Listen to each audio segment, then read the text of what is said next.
천지에 있는 이름 중 귀하고 높은 이름, 주 나시기 전 지으신 구주의 이름 예수. 주 앞에 내가 엎드려 그 이름 찬송함을 내 귀에 들린 말씀 중 귀하신 이름 예수. 주 십자가에 달릴 때 명패에 쓰인 대로 저 유대인의 왕이요 오 우리 왕이시라. 주 앞에 내가 엎드려 그 이름 찬송함을 내 귀에 들린 말씀 중 귀하신 이름 예수. 지금도 살아계셔서 언제나 하시는 일, 나 같은 죄인 부르사 참 소망 주시도다. 주 앞에 내가 엎드려 그 이름 찬송함을 내 귀에 들린 말씀 중 귀하신 이름 예수. 주 예수께서 영원히 어제나 오늘이나 그 이름으로 우리에게 참 복을 내리신다.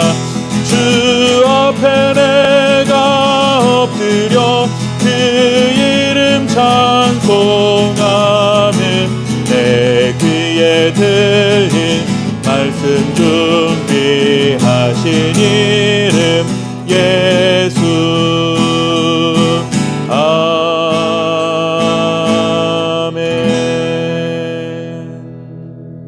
여호와여 그들의 얼굴에 수치가 가득하게 하사 그들이 주의 이름을 찾게 하소서.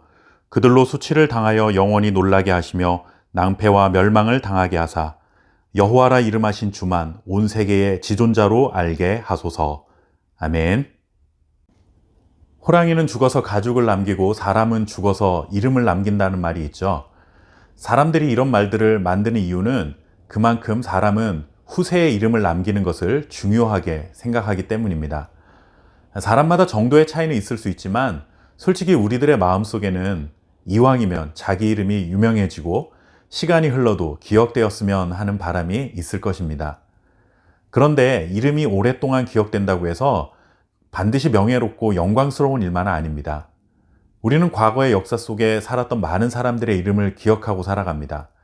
그 중에는 많은 사람들로부터 존경을 받는 명예로운 이름도 있지만 반대로 그렇지 못한 경우도 허다합니다.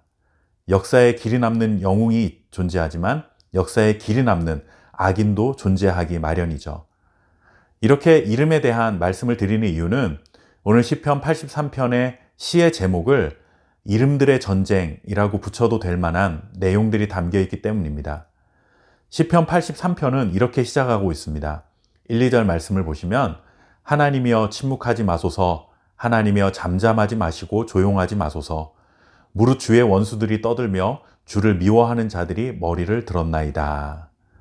이 말씀에는 시끄럽게 소란을 피우며 떠드는 세상과 침묵하시는 하나님이 대조되어 나타나고 있습니다. 세상은 언제나 소란스럽습니다. 물론 소란스럽다는 것을 부정적인 의미로만 말씀드리는 것은 아닙니다. 시편 83편에서 나오는 원수들이 떠든다 라는 표현은 하나님의 백성들을 괴롭히고 하나님의 나라를 멸하려 하는 부정적인 의미에서 사용하는 표현이지만 넓게 생각해보면 세상은 어떻게든 진화하려 하고 발전하려고 노력해왔고 몸부림을 쳐왔고 지금도 그렇게 치열한 전쟁터처럼 요란한 것이 사실이죠. 그런데 그에 비해서 하나님은 너무나도 침묵하고 계시는 것 같다라는 생각이 듭니다. 심지어 하나님을 멸시하고 하나님의 백성들을 괴롭히는 원수들조차도 하나님은 가만히 두고만 보시는 것 아닌가라는 의구심이 들 정도로 하나님은 조용히 계신다는 것입니다.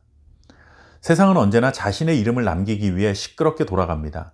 4절 말씀에 나와 있는 것처럼 이스라엘의 이름으로 다시는 기억되지 못하게 하자 하는 것이죠. 자신들의 적이라 생각하는 자들은 짓밟아서라도 전쟁에서 승리자가 되어 자신들의 이름을 남기려 한다는 것입니다. 고대 사회나 지금 우리가 살아가는 세상 모두가 똑같습니다. 세상이라는 전쟁의 무대에서 승리자가 되기 위해 자신의 이름을 남기기 위해 치열하게 살아가고 있습니다.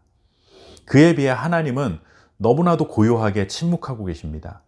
세상은 전쟁터처럼 소란하고 평화로운 날이 하루도 없는데 하나님 혼자 평화로운 세상을 살아가고 계신 것이죠.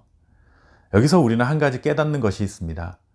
우리가 어떤 현실 속에 살아가고 있는가 하는 것입니다. 우리가 살아가는 세상, 우리 눈에 보이는 현실은 너무나도 시끄러운 세상이지만 동시에 눈에 보이지 않는 세상도 있다는 것이죠. 눈에 보이지는 않지만 동시에 존재하는 또 하나의 현실, 그것이 무엇입니까? 시끄러운 세상 속에서도 침묵을 지키고 계신 하나님이 존재해 계신 세상입니다. 우리는 눈에 보이는 세상과 눈에 보이지 않는 세상이라는 두 세상 안에서 살아가고 있는 것입니다. 그런데 사람들은 마치 눈에 보이는 것이 전부인 것처럼 살아가려고 합니다. 눈에 보이는 세상에서 승리자가 되어 자신의 이름을 남기려고 하는 세상에서 살다 보니 눈에 보이지 않는 세상을 인정하고 살아가는 하나님의 자녀들이 힘든 삶을 사는 것입니다. 마치 모두가 눈 하나를 가지고 살아가는 세상에서 두 개의 눈을 가지고 살아가려니 우리가 이상한 사람으로 취급되는 것과 같은 현실인 것이죠. 이러한 현실로 인해 우리는 표면적으로는 패배하신 하나님을 바라보고 살아갑니다. 시끄러운 세상에 비해 하나님은 쥐 죽은 듯 너무 조용히 계신 것이죠. 그런데 결국 시편 83편은 표면적으로 패배하신 하나님이 전부가 아니라는 것을 고백하며 마무리합니다.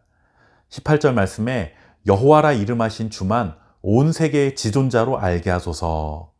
시끄럽고 요란스러운 세상이라는 이름이 승리하고 침묵하신 하나님은 패배하신 것처럼 보이는 현실 속에서 살아가지만 실제로 승리자는 결국 하나님이라는 사실을 고백하는 것입니다. 믿음으로 세상을 살아가는 우리가 힘든 것이 바로 이것입니다. 표면적으로는 패배하신 것 같은 하나님이 보이는 세상 속에서도 우리는 실제로 승리하신 하나님을 믿음으로 붙들어야 하기 때문입니다. 오늘 시인의 마지막 고백을 기억해 보십시오. 세상은 자신의 이름을 위해 시끄럽지만 결국 그들의 이름은 사라져버리고 시끄러운 세상에서 침묵하고 계셨던 하나님은 결국 온 세계의 지존자로 이름이 남게 될 것이라는 믿음의 고백으로 마무리합니다. 오늘도 우리는 시끄러운 세상, 마치 자신들이 승리자인 것처럼 요란을 떠는 세상을 보면서 살아갑니다. 그러나 그 눈에 보이는 세상과 함께 눈에 보이지는 않지만 실제 승리자이신 하나님의 세상이 존재하고 있다는 사실을 볼 수 있어야 합니다. 지금은 침묵하고 계신 하나님이 온 세계에 기억될 이름으로 드러나는 그 순간까지 믿음의 길을 걸어갈 수 있는 저와 여러분 될 수 있기를 바랍니다. 감사합니다.